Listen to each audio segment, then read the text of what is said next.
If you guys are looking for a reputable charitable donation, Emily is unemployed. And eventually we would like to have this podcast monetized. Russian news, it was like Ukrainian tanks rolling in to attack us. And then on the Ukrainian news, it was like Russian tanks rolling in, coming to attack us. If it is inverted and all my mum sees as negativity, they're just going to see the world negatively. Being able to access the deepest, darkest horrors across the world is something that affects your mental health. Oh God. No, please give your money to the people of Gaza before you give it to me, okay? I swear to God, if people start giving me money. Hello, Trauma Agora fans. Welcome back to another episode. We haven't fallen out yet, so we're making a new one after our friendship breakups. Me and Nina almost ended our friendship, but today we wanted to talk about the news, which is a big, daunting, scary topic. Especially in like your early 20s and your 30s, your identity is forming. And so the information that you receive is going to be critical in how you perceive the world and how you perceive yourself. I think this topic is going to be a bit broader, where it touches into, one, the information we receive and how that information is controlled, but also our reaction to that. And I think we all have different experiences because Nina has experienced different cultures and how they've projected the same events. And for me, how my parents would see the news and how they'd then project that onto me when I'm going traveling, for example. At the moment, none of us here really watch the news anymore. We all have different reasons for that. Like you mentioned, obviously I'm coming at it from a different cultural lens a little bit of obviously being half Russian. I feel like I've grown up seeing two medias with very different viewpoints. And I feel like since I was probably a teenager, I definitely could see that the Russian news was propaganda. Obviously, I'm not going to get into the intricacies of the government and things like that, but I could see that it was very biased as I got older. However, I'd always kind of thought the Western news was better. I don't know if you guys resonate with that growing up, or maybe it was just a me thing. I really held Western news channels in really high esteem. Like, for example, the BBC. I used to want to work for the BBC. I interned there. I almost got a job there in my first year of uni.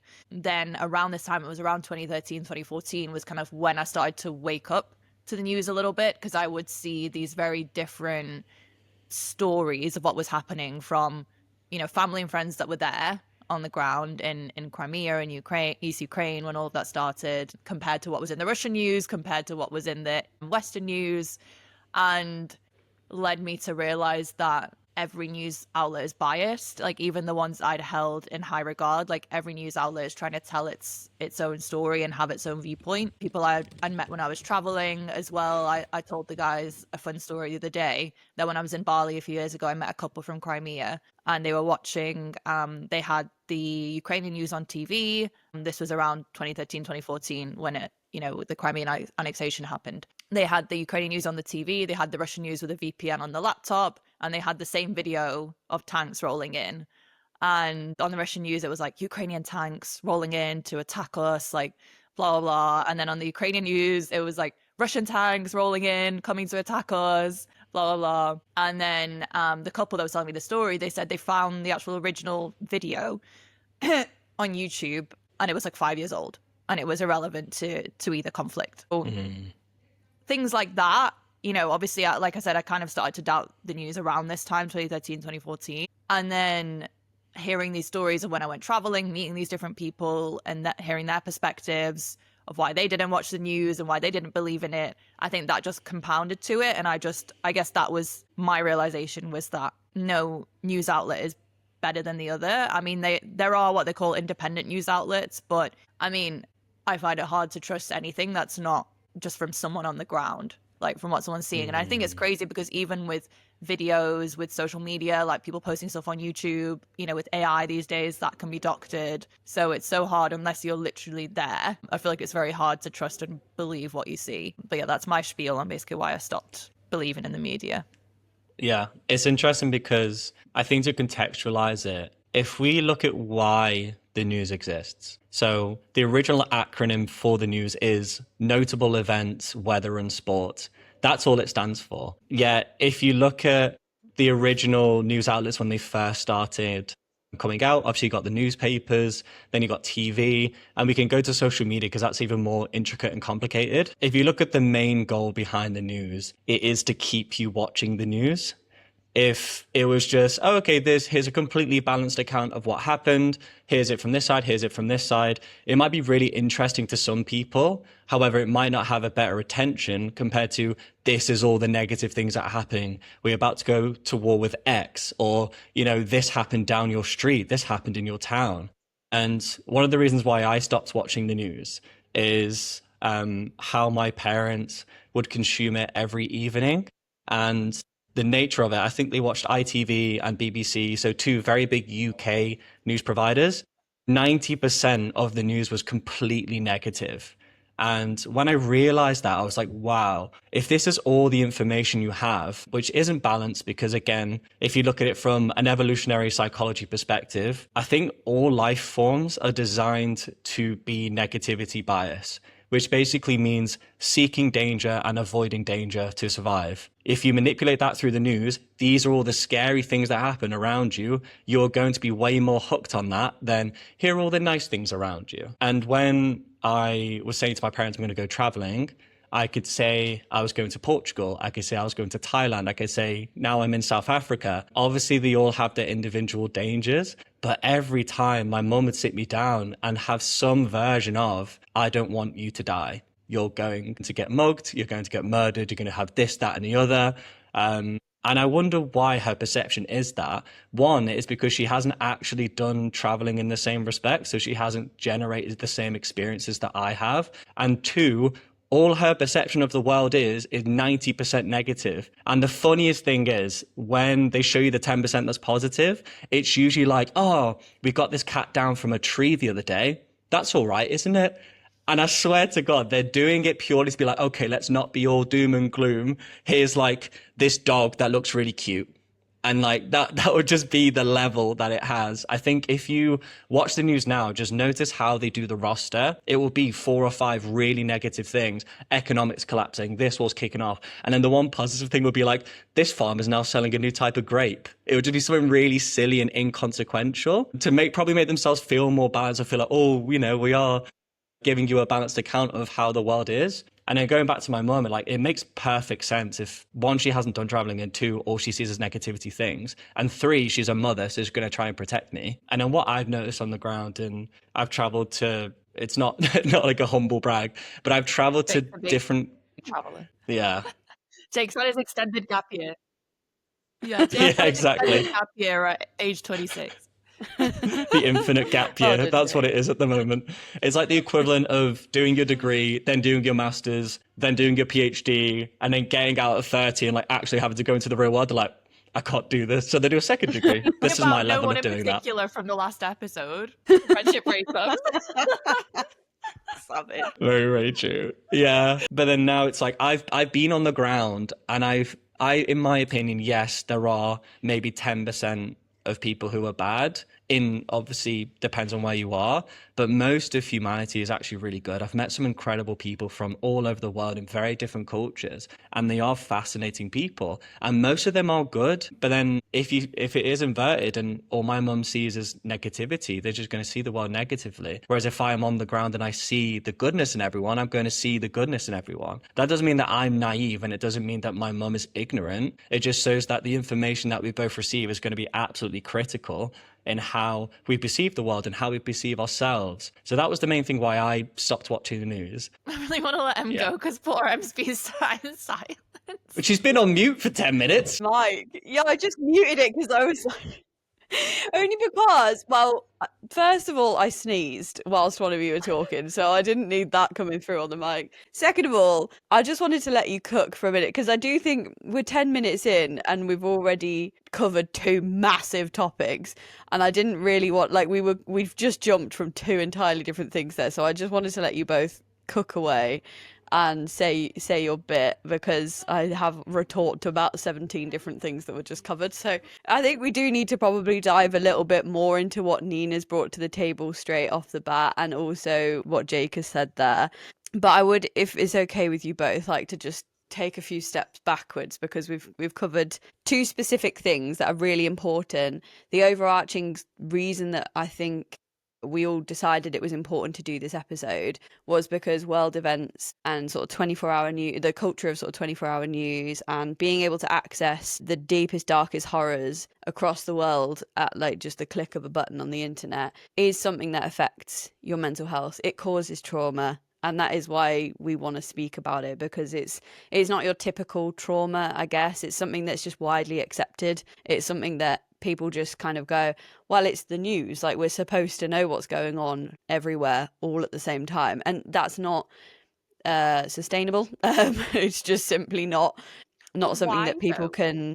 You know, when people Sorry? say when people say I need to know what's going on, like I need to stay informed, so I watch the news. Why? I feel like I always ask people that, and Well, they don't have an it's answer. interesting because one of my points that I wanted to make to you both was just as a statement, to not watch the news is a privilege. Yeah, To that is true. not be up to date with the abject horror that goes on across the world all of the time is absolutely a privilege. I think the reason that I like to consume some news, and I'm probably the one that consumes it the most out of all three of us, I do not watch it. I do not have any news apps on my phone. A lot of what I'm receiving is through social media, so there's a bias there. I completely recognize that. But if I see a topic that sparks any kind of interest, I will go and search it up, basically. I'll go and research it as best I can.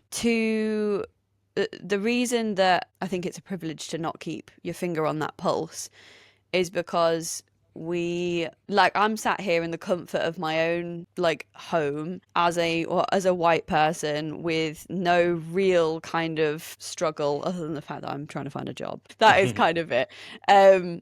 The suffrage of people around the world because of the color of their skin, because of their gender, because of their sexual orientation, whatever it might be, is something that I am totally privileged to sit back and not experience. I would say my only real suffrage is through being a woman, and that's just like one tick in the box compared to like a black gay woman like somewhere on the other side of the world, for example. So I experience the world at a very kind of surface level. I don't experience like daily violence. I don't experience abuse or any level of corruption in my, well, we have lots of corruption in our government, but you get what I mean.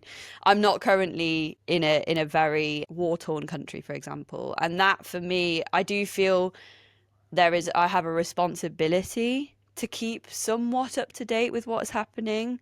I don't think I can affect it. I can't change it, but I can certainly educate myself and at least know that as a privileged person, I have the power of my voice on podcasts like this to speak and say that I recognize the suffrage of other people at the very least. The acknowledgement is about as strong as I can be. It's about as powerful as my words can be, but I do think that's important. So that's my like overarching spiel. If you want me to go into other bits that you've both covered, I think we can, but what would your reply be to that as a general point? I feel like oh my God, there's so many topics to dive into. I mean, I feel like I think a little bit differently, I guess, in terms of I used to think the same. Like I used to think it's very important to be informed. It's very important to know everything that's going on. It's important to know about all the major conflicts, that kind of thing. Like you said, it's important. I was interested when you said we have a responsibility to know, and then we can use our platforms to talk about it. Well, I agree, but I think a lot of people use their platforms as like virtue signaling. Like, for example, during these conflicts, like there's a fine line for sure. That's the point I think I got to, was like, for example, even though I don't watch the news, I was resharing a lot about what's happening in Palestine, for example, like what's happening in Gaza. I was resharing a lot because I don't have that many followers, but I have a small platform still on Instagram. Oh, sorry. Yeah. Humble brag. Yeah, so I was doing that a lot in the beginning. And then I kind of got to a point where I was like, who is this helping? Like, I don't know. Like, I think it's because a lot of people were just sharing like images from what was happening in Gaza or, you know, things like that. I think it's a little bit different if you're sharing like resources to donate, for example. I do think that a lot better, or like research books, which a few creators were doing, which was really interesting. Because I feel like the resources to donate, then I feel like it's doing something. But I feel like for me, that's what's true, the point for of posting just for the sake of it?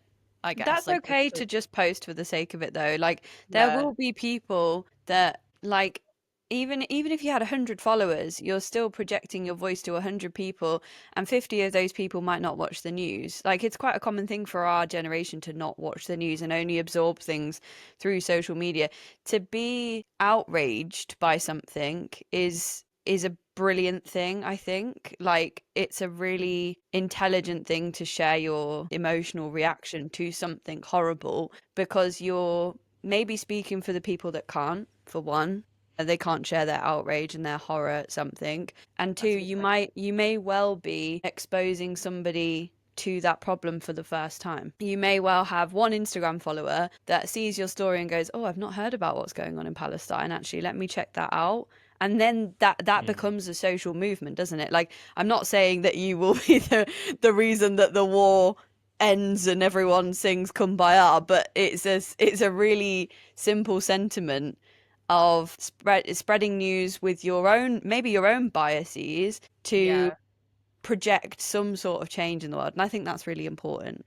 Put yourself on more of a pedestal in that way, because your voice matters just as much as like a BBC journalist. Like, do you know what I mean? Even though they've got certain qualifications and a big platform there, your small platform can have a positive effect as well. Yeah, I was going to say, I feel like it's a bit of a different philosophy, I guess, because like your view that we have, because your view is like, even if you like one follower could see it and that could have a big impact. I think I have more of a, I don't know if the word's like pessimistic view on it regarding the news. I'm just like, I don't think it's going to change anything, because I was someone that was sharing a lot, and then I kind of got to this point in this epiphany, and I was just like, what is this even doing? Like, the fact that I'm resharing this post that so many other people have reshared, like so many people have seen this, like, again, like I said, I feel like if you're posting links to donate to charity, then that's a whole thing, is like, does that money actually go to the charity? Like, how much of them actually receive the donations? Like, that's the whole thing.